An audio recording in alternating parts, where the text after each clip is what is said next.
عبق التاريخ الحاضر والماضي معا حينما يلتقيان مع البحر. محطة الرمل يعني تجمع بين كل شيء جميل. البحر قدامها تمثال سعد، الشوارع حتى اسماء الشوارع فيها رائعة، تمثل قيمة وطنية وذكريات تاريخية للجميع.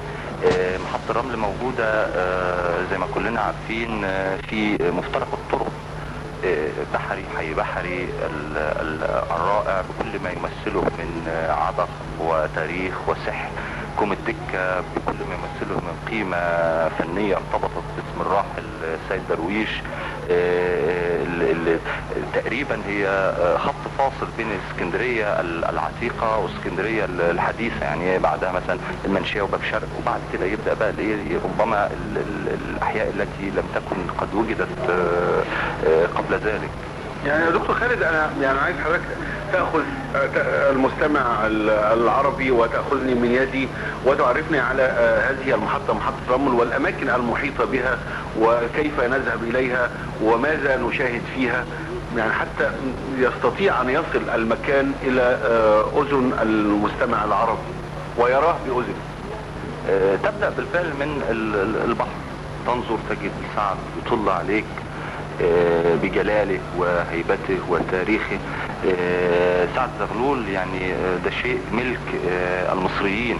حينما انظر الى سعد فاني استرجع ذكريات لم اعيشها، ذكريات قرأتها عن نضال شعب وعن تاريخ شعب وعن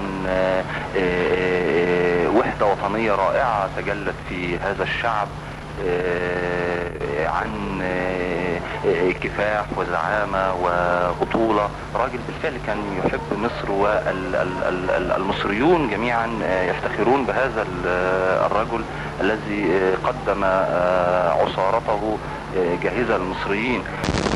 أوجد القوة الثالثة وهي الشعب المصري. قبل ذلك لم يكن هناك أي يعني اعتداد بهذه القوة. هذه القوة التي أوجدها سعد زغلول تمثلت في الشعب المصري. لو لم يكن فعل غير ذلك لكفى. يطل علينا سعد زغلول ومن خلفه بهاء جميل لشوارع عتيقة ومعمار رائع. حينما تعطي ظهرك للبحر وتنظر الى الفن المعماري الجميل الموجود في العمارات والفنادق التاريخية التي لم تزل تحتفظ ببهائها وبجمالها، طراز ايطالي جميل سواء في فندق سيسل وغير سيسل، في عمارات رائعة جدا تأخذ بألباب المتذوقين للجمال. إذا ما تخطيت هذه الأشياء تجد الترام الرمل التاريخي الذي يبدأ منعطفا رائعا يتجول داخل الإسكندرية. الشوارع التي تحتفظ بأسمائها، شارع سعد وشارع صفية سلطان حسين، كل هذه الشوارع، هذه الأسماء التي تمثل تاريخا لمصر. ودائما ما أحب أن أقول إن لابد اسم الشارع يكون منتقى. ما ينفعش انك تسمي شارع كده لا يرتبط به اي مصري، لازم يمثل شيء بالنسبة للمصري وبالنسبة للتاريخ المنطقة. شارع صفية اللي كان اسمه شارع المسلة، كان فيه مسلة قديمة في هذا الشارع. هذا الشارع الجميل الذي ينتهي في كوم الدكة، هذا المكان الرائع كذلك الذي أخرج سيد درويش.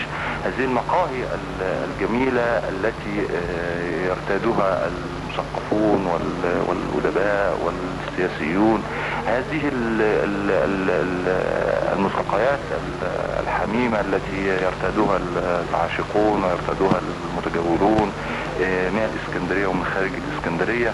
وبالفعل يعني محطة رمل ارتبطت بوجدان الشعب المصري. بينزل اسكندرية لازم يروح الى محطة الرمل، شارع النبي دانيال، هذا الشارع العتيق الجميل وما يمثله بكل تراث جميل يتجلى حاليا في ما يشبه السور الأزبكية بالقاهرة. هذه الكتب العتيقة التي يعني يرتادها المثقفون بأسعار زهيدة وبقيمة ثقافية عالية، يعني كم هو رائع هذا المكان.